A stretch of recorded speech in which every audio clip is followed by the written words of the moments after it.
जय हिंद, वंदे मातरम। स्वागत है आप सभी का फ्री एग्जाम जो यूट्यूब चैनल पर। दोस्तों, अगर आप वीएसएससी कार्यालय प्राचार्य का एग्जाम देने वाले हैं तो आज आपके लिए महत्वपूर्ण वीडियो होने वाली है, जिसमें हमने केवल उन्हीं प्रश्नों को शामिल किया है जो प्रीवियस ईयर में कई बार पूछे गए हैं। तो आपको सेशन में अंत तक बने रहना है और अंत में कमेंट करके अपना स्कोर जरूर बताना है। तो चलिए सेशन को प्रारंभ करते हैं।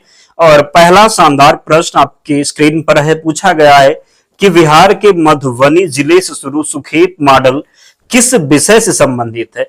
शिक्षा, प्रदूषण, दूरसंचार या फिर कृषि? तो सुखेत मॉडल जो है ये संबंधित है प्रदूषण से। किससे संबंधित है? तो प्रदूषण से संबंधित है। दूसरा प्रश्न है, डॉक्टर विधान चंद्र राय को भारत रत्न सम्मान कब मिला? डॉक्टर विधान चंद्र राय को भारत रत्न सम्मान कब मिला? तो कब मिला याद रखेंगे, 1961 में, 62 में, 63 में या फिर 64 में।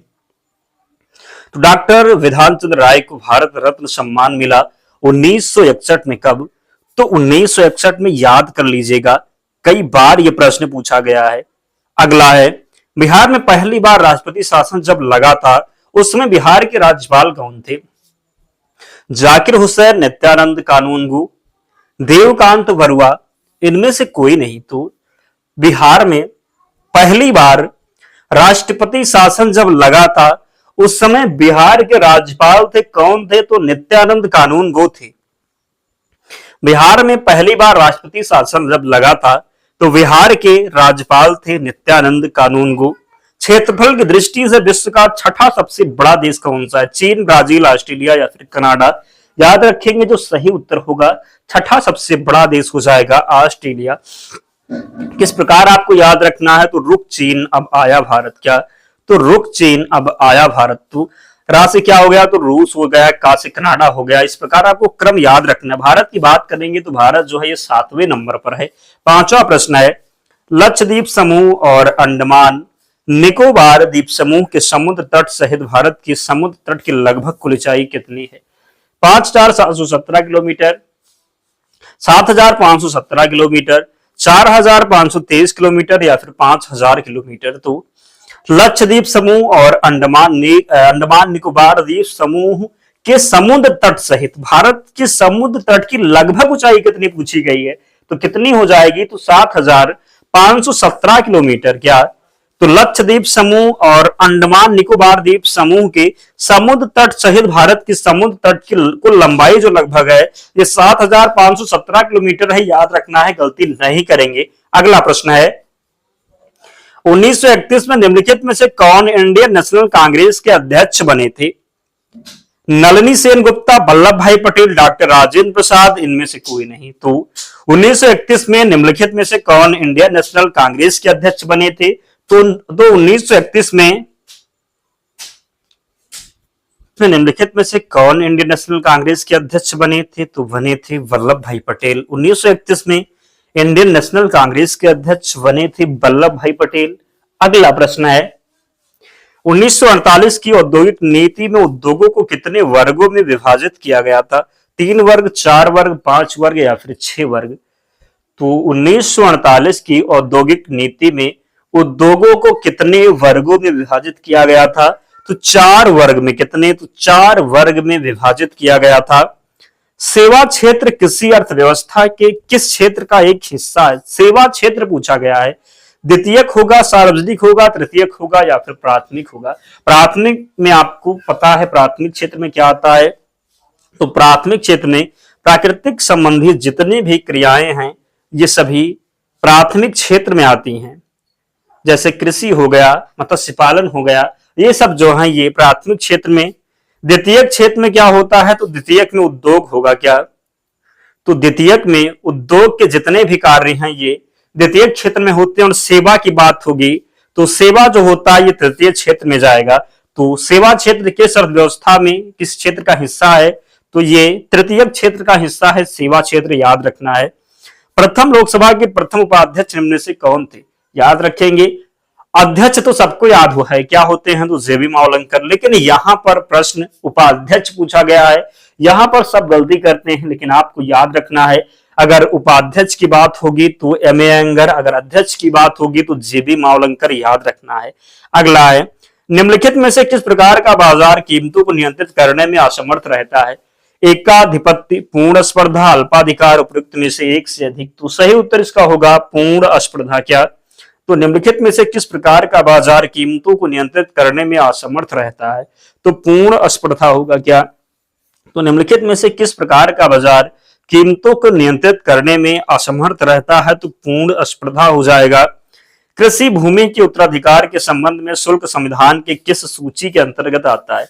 पूछा क्या गया है? संघ सूची होगा, राज्य सूची होगा, समवर्ती सूची, या फिर इनमें से अधिक। क्या पूछा गया है? तो कृषि भूमि के उत्तराधिकार के संबंध में शुल्क की बात की गई है। शुल्क संविधान के किस सूची के अंतर्गत आता है? तो जब हम शुल्क की बात करेंगे तो शुल्क जो आता है ये राज्य सूची के अंतर्गत आता है। किसमें जाता है? तो शुल्क की जब बात होगी तो शुल्क जो है ये राज्य सूची के अंतर्गत आता है। याद रखना है, गलती नहीं करेंगे। 12 नंबर प्रश्न है, इनमें से कौन सी नीलगिरी पहाड़ियों की सबसे ऊंची चोटी, किसकी पूछी गई है? तो नीलगिरी पहाड़ियों की सबसे ऊंची चोटी डोडाबेटा, अरमाकोंडा, अनाईमुड़ी, महेंद्रगिरी। तो नीलगिरी बात करेंगे जब नीलगिरी की तो सही उत्तर हो जाएगा, क्या हो जाएगा? गलती नहीं करना है, याद रखना है, डोडाबेटा राइट आंसर होगा। जब नीलगिरी पहाड़ियों की सबसे ऊंची चोटी की बात होगी तो डोडाबेटा लगाएंगे। अगला प्रश्न है, हर साल विश्व क्षय रोग दिवस कब मनाया जाता है? हर साल विश्व क्षय रोग दिवस कब मनाया जाता है? 24 मार्च, 18 मार्च, 20 मार्च, 25 मार्च। तो हर साल टीबी दिवस कह सकते हैं, विश्व क्षय रोग दिवस कह सकते हैं, ये मनाया जाता है 24 मार्च को। कब? तो हर साल विश्व क्षय रोग दिवस मनाया जाता है 24 मार्च को। आप में से बहुत से ऐसे दोस्त हैं जिन्होंने अब तक वीडियो को लाइक नहीं किया है। अगर हम आपके लिए इतनी मेहनत कर रहे हैं तो आपका भी कर्तव्य बनता है कि आप लोग भी सपोर्ट जरूर करें, ताकि हमारा भी मोटिवेशन बना रहे, हम आपके लिए निरंतर मेहनत कर सकें, उन सभी प्रश्नों को करवा दें जो प्रीवियस ईयर में पूछे गए, जिन प्रश्नों के आने की प्रबल संभावना है, यह आपके सपोर्ट से ही संभव है। यदि आप सपोर्ट करेंगे तो हम आपके लिए मेहनत कर पाएंगे, और जब हम मेहनत कर पाएंगे तो आप पढ़ेंगे, फिर आप सफलता प्राप्त करेंगे।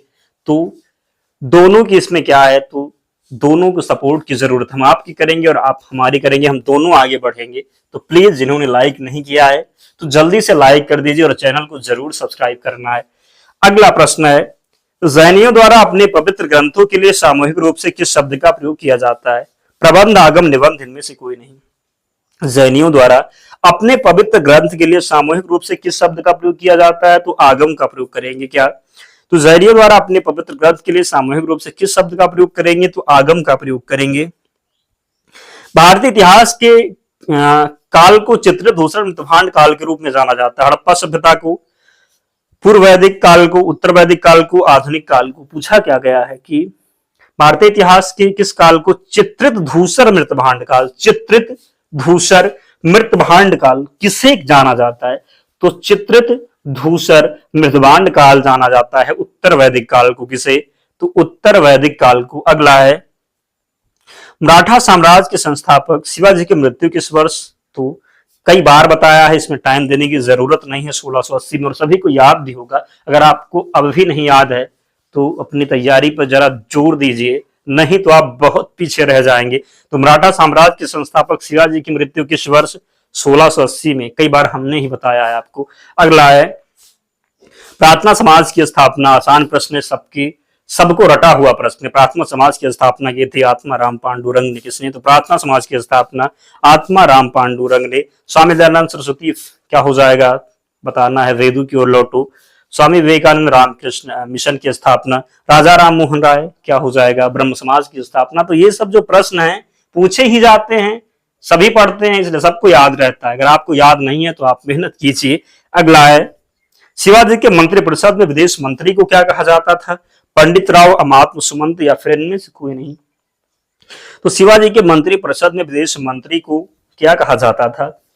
विदेश मंत्री को सुमंत कहा जाता था। क्या कहा जाता था? तो शिवाजी के मंत्रिपरिषद में विदेश मंत्री को सुमंत कहा जाता था। बारी दोआब किनके बीच का क्षेत्र? रावी, गंगा, व्यास, रावी, सतलज, रावी, व्यास और सतलज। तो वारी दोआब पूछा गया है। बारी दोआब किनके बीच का क्षेत्र है? तो बारी जो दोआब है ये व्यास और रावी हो जाएगा, व्यास। बारी दोआब ये व्यास और रावी के बीच का क्षेत्र है।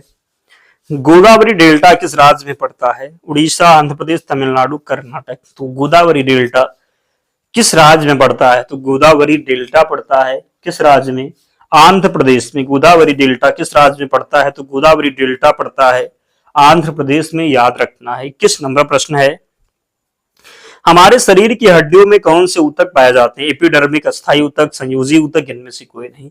हमारे शरीर की हड्डियों में कौन से ऊतक पाए जाते हैं? तो हमारे शरीर की हड्डियों में संयोजी ऊतक पाए जाते हैं। क्या? तो हमारे शरीर की हड्डियों में कौन से ऊतक पाए जाते हैं? हमारे शरीर की हड्डियों में संयोजी ऊतक पाए जाते हैं, याद रखना है। अगला है, प्रकाश वर्ष द्वारा किसे मापा जाता है?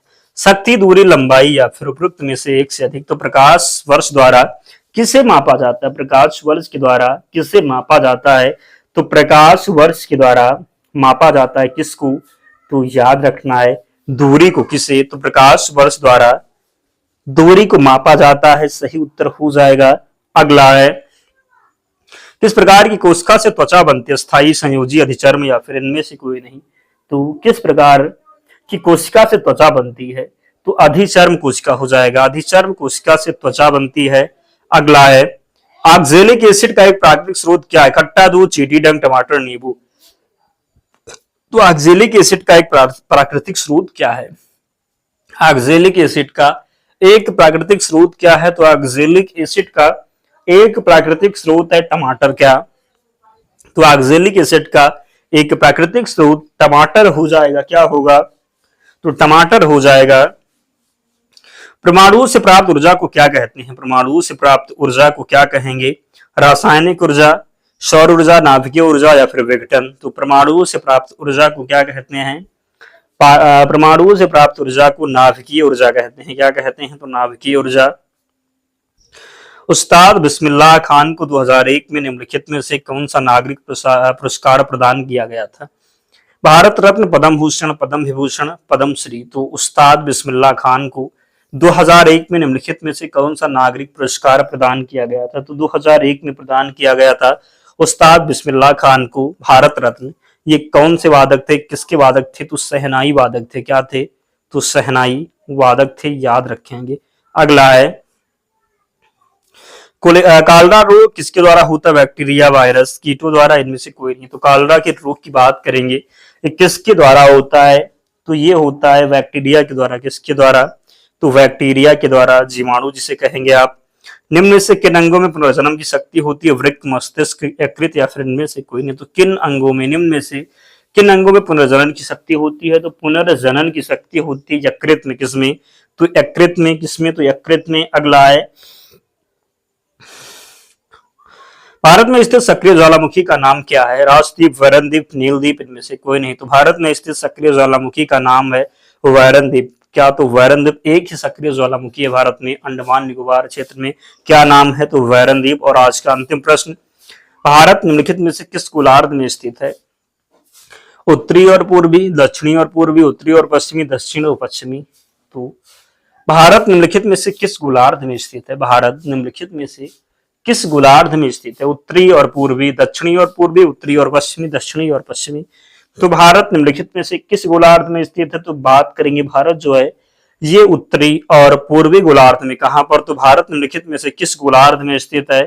तो उत्तरी और पूर्वी गोलार्ध में स्थित है भारत। दोस्तों 30 प्रश्न थे, आप लोग कमेंट कीजिए और बताइए कि 30 प्रश्नों में स्कोर आपका क्या रहा, कितने प्रश्न आप सही कर पाए, जरूर कमेंट में बताएं। और पीडीएफ के लिए टेलीग्राम चैनल से जुड़ जाना, लिंक डिस्क्रिप्शन बॉक्स में है, या फिर आप टेलीग्राम पर जाएंगे, सर्च करेंगे फ्री एग्जाम जोन, आपको चैनल मिल जाएगा, ज्वाइन हो जाना, वहां पर आपको सारी पीडीएफ मिल जाएगी। तो मिलते हैं नेक्स्ट वीडियो में, तब तक पढ़ते रहिए, ध्यान रखिए अपना, स्वस्थ और सुरक्षित रहिए। जय हिंद।